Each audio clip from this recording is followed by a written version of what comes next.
इस प्लेयर ने अपने ओडीआई डेब्यू पर ही वो तारीख रकम की थी जो कि इससे पहले कोई भी प्लेयर नहीं कर पाया था।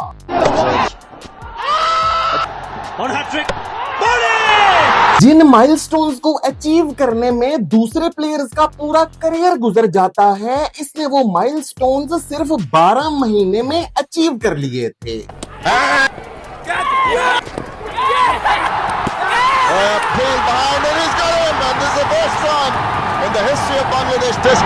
इसने अपनी घूमती हुई गेंदों से पाकिस्तान को उड़ाया, इंग्लैंड को नचाया और ऑस्ट्रेलिया को भी शिकस्त का मजा चखाया।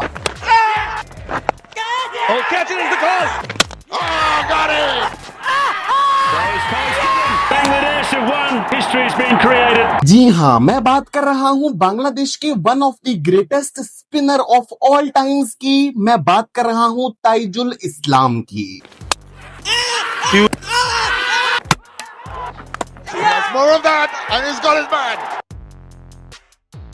तो ये डेट थी 7 फरवरी 1991, जब ताइजुल इस्लाम ने राजशाही डिवीजन के एक छोटे से जिले नटोरे में आंख खोली। ताइजुल इस्लाम के वालिदैन खेतों में एक दिहाड़ीदार मजदूर थे। मतलब ये हुआ कि घर की कमाई उतनी ज्यादा नहीं थी, इसलिए वो ताइजुल इस्लाम के क्रिकेट के महंगे महंगे गियर्स भी अफोर्ड नहीं कर सकते थे। इसलिए ताइजुल इस्लाम को महंगे गियर्स और महंगी लेदर बॉल्स की बजाय एक टेनिस बॉल के साथ ही प्रैक्टिस करनी पड़ती थी, और ताइजुल के जूते भी फटे हुए हुआ करते थे। लेकिन ताइजुल इस्लाम ने अपने उन्हीं फटे हुए जूतों में और टेनिस बॉल के साथ ही प्रैक्टिस जारी रखी। और वो कहते हैं ना कि नीयत साफ और मंजिल आसान। ताइजुल इस्लाम अपने उन्हें फटे हुए जूतों में और उन्हें टेनिस बॉल्स के साथ प्रैक्टिस करते रहे, यहाँ तक कि नटूरे से ताल्लुक रखने वाले बांग्लादेश के एक डोमेस्टिक क्रिकेटर अमीनुल इस्लाम की उन पर नजर पड़ी। अमीनुल इस्लाम को ताइजुल इस्लाम के अंदर टैलेंट नजर आया, क्योंकि ताइजुल इस्लाम अपने 5 फुट 5 इंच के कद से ही इतनी बेहतरीन लेफ्ट ऑफ स्पिन किया करते थे कि वो बड़े बड़े बैटर्स को डिसीव कर दिया करती थी। नहीं, ये वो अमीनुल इस्लाम नहीं है जो कि बांग्लादेश के फॉर्मर कैप्टन रहे हैं, बल्कि ये अमीनुल इस्लाम तो कभी बांग्लादेश के लिए खेल ही नहीं पाए और सिर्फ बांग्लादेश में डोमेस्टिक क्रिकेट ही खेलते रहे थे। उन्होंने ताइजुल इस्लाम को सपोर्ट करने का फैसला कर लिया।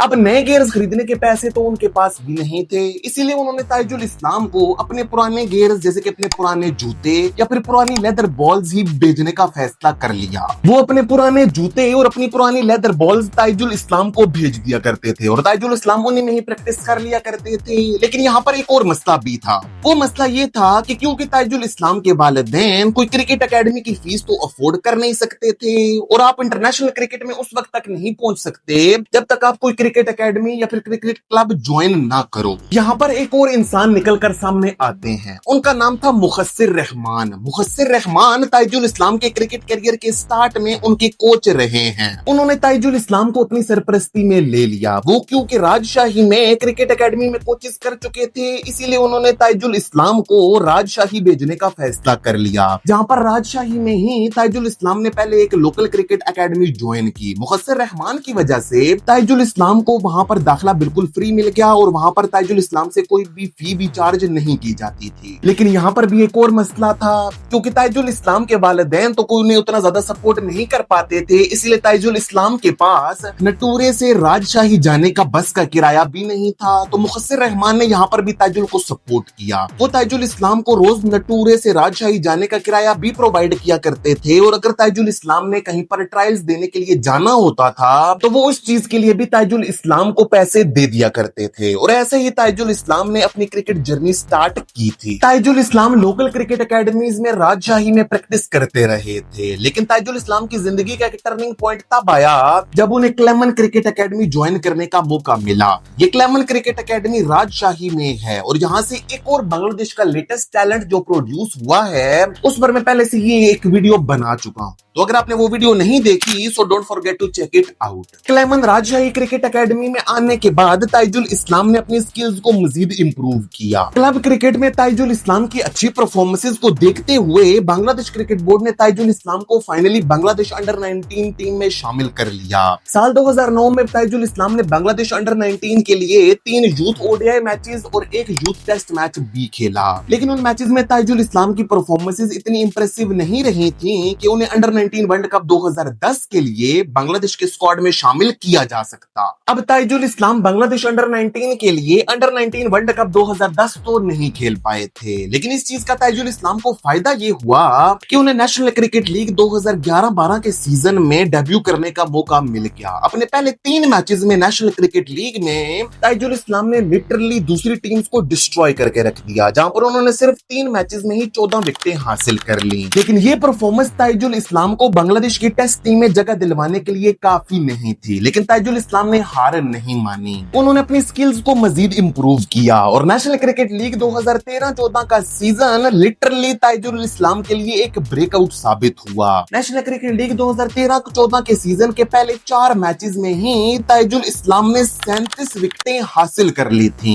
और जब नेशनल क्रिकेट लीग 2013-14 का वो सीजन खत्म हुआ तब तक ताइजुल इस्लाम बांग्लादेश में एक स्टार बन चुके थे, क्योंकि उन्होंने नेशनल क्रिकेट लीग के इस सीजन में लिटरली 55 विकेट्स हासिल कर ली थी और इसी परफॉर्मेंस ने ताइजुल इस्लाम को सितंबर 2014 में बांग्लादेश की टेस्ट टीम का टिकट दिलवा दिया। सितंबर 2014 में बांग्लादेश की टीम ने वेस्ट इंडीज का टूर किया एक टेस्ट सीरीज खेलने के लिए और इस सीरीज के लिए ताइजुल इस्लाम को बांग्लादेश के टेस्ट स्क्वाड का हिस्सा बना लिया गया और फाइनली इस सीरीज के पहले टेस्ट मैच में ताइजुल इस्लाम को वेस्ट इंडीज के अगेंस्ट अपना टेस्ट डेब्यू करने का मौका मिल गया और लिटरली ताइजुल इस्लाम ने अपने पहले टेस्ट मैच की पहली इनिंग्स में ही तबाही मचाकर रख दी, जहां पर उन्होंने वेस्ट इंडीज के लेजेंडरी बैट्समैन क्रिस गेल को आउट किया और उस इनिंग्स में 5 विकेटें भी हासिल की। ताइजुल इस्लाम का टेस्ट डेब्यू तो जरूर स्पेशल था, लेकिन उनका ओडीआई डेब्यू इससे भी ज्यादा स्पेशल था। नवंबर 2014 में ताइजुल इस्लाम ने जिम्बाब्वे के अगेंस्ट अपना ओडीआई डेब्यू किया और अपने ओडीआई डेब्यू पर ही ताइजुल इस्लाम ने वो हिस्ट्री क्रिएट की जो कि उनसे पहले कोई भी प्लेयर नहीं कर पाया था। जिम्बाब्वे के अगेंस्ट ताइजुल इस्लाम ने अपने ओडीआई डेब्यू पर 4 विकेटें हासिल की, लेकिन ताइजुल इस्लाम क्रिकेट हिस्ट्री के वो पहले प्लेयर बने जिन्होंने अपने ओडीआई डेब्यू पर एक हैट्रिक स्कोर कर दी थी, जिसके बाद उन्होंने उसी जिम्बाब्वे टूर ऑफ बांग्लादेश की टेस्ट सीरीज में भी एक और माइलस्टोन अचीव कर लिया। ताइजुल इस्लाम ने जिम्बाब्वे के अगेंस्ट एक टेस्ट मैच की एक इनिंग्स में 39 रन देकर 8 विकेटें हासिल कर ली। ये किसी भी बांग्लादेश की एक इनिंग्स में हासिल की गई सबसे ज्यादा विकेटें हैं। नवंबर 2014 में जिम्बाब्वे को अपना शिकार बनाने के बाद ताइजुल इस्लाम का अगला शिकार बना पाकिस्तान। मई 2015 में पाकिस्तान ने बांग्लादेश का टूर किया टेस्ट सीरीज खेलने के लिए, जहां पर इस टेस्ट सीरीज में दूसरे बांग्लादेश के बॉलर्स को पाकिस्तानी बैटर्स के हाथों मार पड़ रही थी। वहीं पर ताइजुल इस्लाम न सिर्फ इकोनॉमिकल थे बल्कि वो विकेटें भी हासिल कर रहे थे, जहां पर उन्होंने पाकिस्तान के अगेंस्ट एक इनिंग्स में 163 रन देकर 6 विकेटें हासिल की और खास बात यह थी कि ताइजुल इस्लाम ने इस इनिंग्स में 46 ओवर्स किए थे, जो कि ये प्रूव करता था कि ताइजुल इस्लाम लॉन्ग स्पेल्स करने की सलाहियत भी रखते हैं। टेस्ट और ओडीआई क्रिकेट में उनकी इन बेहतरीन परफॉर्मेंसेस को देखते हुए नवंबर 2015 में बांग्लादेश क्रिकेट बोर्ड ने उन्हें बांग्लादेश के लिए टी20 डेब्यू करवाने का भी फैसला कर लिया, जहां पर उन्होंने अपने टी20 डेब्यू पर सिर्फ एक ही विकेट हासिल की थी। इंटरनेशनल क्रिकेट में अपने डेब्यू के बाद पहले 12 महीनों में ही ताइजुल इस्लाम ने वो माइलस्टोन्स अचीव कर लिए थे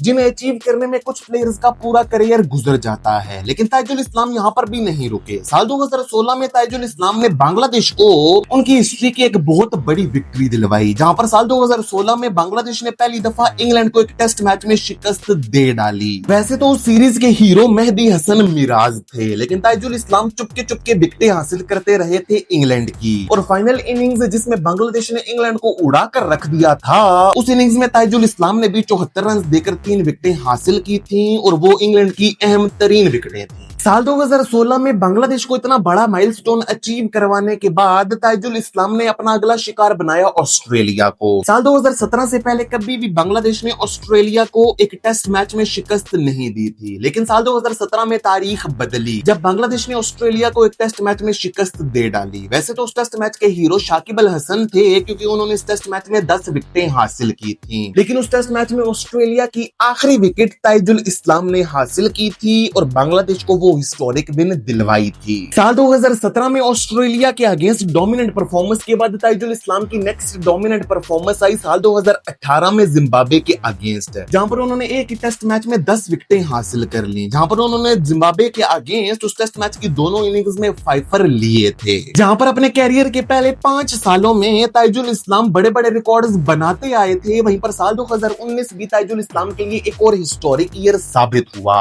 ताइजुल इस्लाम ने अफगानिस्तान के अगेंस्ट सितंबर 2019 में खेले गए एक टेस्ट मैच में एक विकेट हासिल की और इसी के साथ ही ताइजुल इस्लाम बांग्लादेश के लिए टेस्ट क्रिकेट में तेज तरीन 100 विकेटें लेने वाले प्लेयर भी बन गए, जिन्होंने ये माइलस्टोन सिर्फ 25 मैचेस में अचीव किया था। हालांकि उनके बाद मेहदी हसन मिराज ने उनका ये रिकॉर्ड तोड़ दिया था, लेकिन फिर भी ये एक बहुत बड़ी अचीवमेंट थी। 2019 के बाद साल 2020 में एक दफा फिर ताइजुल इस्लाम ने जिम्बाब्वे को दबोचा और बांग्लादेश को एक बड़ी जीत दिलवाई। लेकिन साल 2020 के बाद साल 2021 में जो कुछ ताइजुल इस्लाम ने किया था वो लिटरली हिस्टोरिक ही था। साल 2021 के एंड में पाकिस्तान ने बांग्लादेश का टूर किया 2 मैचेस की टेस्ट सीरीज खेलने के लिए, लेकिन इस सीरीज का जो टेस्ट मैच चट्टोग्राम में खेला गया था उस टेस्ट मैच में ताइजुल इस्लाम ने लिटरली हिस्ट्री क्रिएट की थी, जहां पर उन्होंने पाकिस्तान की बैटिंग को उड़ा कर रख दिया था और सिर्फ 116 रन देकर 7 विकेटें हासिल की थी। पाकिस्तान के बाद ताइजुल इस्लाम का अगला शिकार जो जॉइंट बनी वो थी इंडिया। साल 2022 के दिसंबर में इंडिया ने बांग्लादेश का टूर किया 2 मैचेस की टेस्ट सीरीज खेलने के लिए। इस टेस्ट सीरीज के दूसरे टेस्ट मैच की एक इनिंग्स में ताइजुल इस्लाम ने 74 रन देकर 4 विकेटें हासिल की, जहां पर उन्होंने विराट कोहली और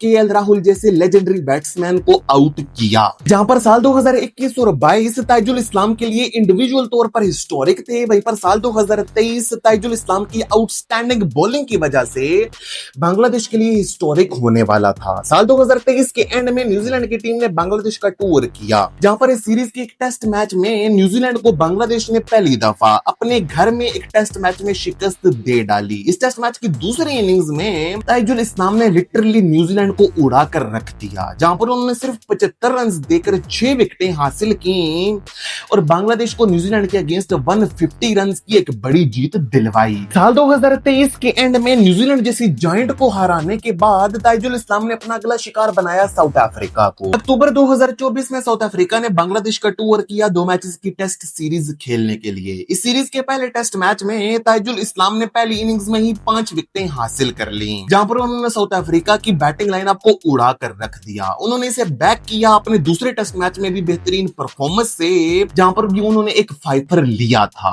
साउथ अफ्रीका के अगेंस्ट उनकी ये परफॉर्मेंस एक इंडिविजुअल माइलस्टोन था, लेकिन अगले ही महीने यानी कि नवंबर और दिसंबर 2024 में ताइजुल इस्लाम ने बांग्लादेश को एक और टीम माइलस्टोन अचीव करवाया। नवंबर और दिसंबर 2024 में बांग्लादेश की टीम ने वेस्ट इंडीज का टूर किया। इससे पहले बांग्लादेश को वेस्ट इंडीज में जाकर एक टेस्ट मैच हराए हुए 15 साल हो चुके थे, लेकिन ताइजुल इस्लाम इस तारीख को बदलने वाले थे। जमैका में खेले गए टेस्ट मैच में ताइजुल इस्लाम ने दूसरी इनिंग्स में लिटरली वेस्ट इंडीज की बैटिंग लाइनअप को उड़ा कर रख दिया, जहां पर उन्होंने 74 रन देकर 6 विकेटें हासिल की और बांग्लादेश को वो हिस्टोरिक विन दिलवाई। साल 2024 के इख्तिताम पर इतनी डोमिनेंट परफॉर्मेंस के बाद साल 2025 थोड़ा सा खामोश रहा ताइजुल इस्लाम के लिए, लेकिन वो कहते हैं ना कि ये तूफान से पहले की खामोशी थी, क्योंकि मई 2026 में ताइजुल इस्लाम पाकिस्तान के अगेंस्ट वो तूफान लाने वाले थे जिसके सामने पाकिस्तान की बैटिंग ठहर ना पाई। दूसरे टेस्ट मैच में ताइजुल इस्लाम ने पाकिस्तान को लिटरली उड़ा कर रख दिया, जहां पर उन्होंने 120 रन देकर 6 विकेटें हासिल की और बांग्लादेश को अपने घर पर पाकिस्तान के अगेंस्ट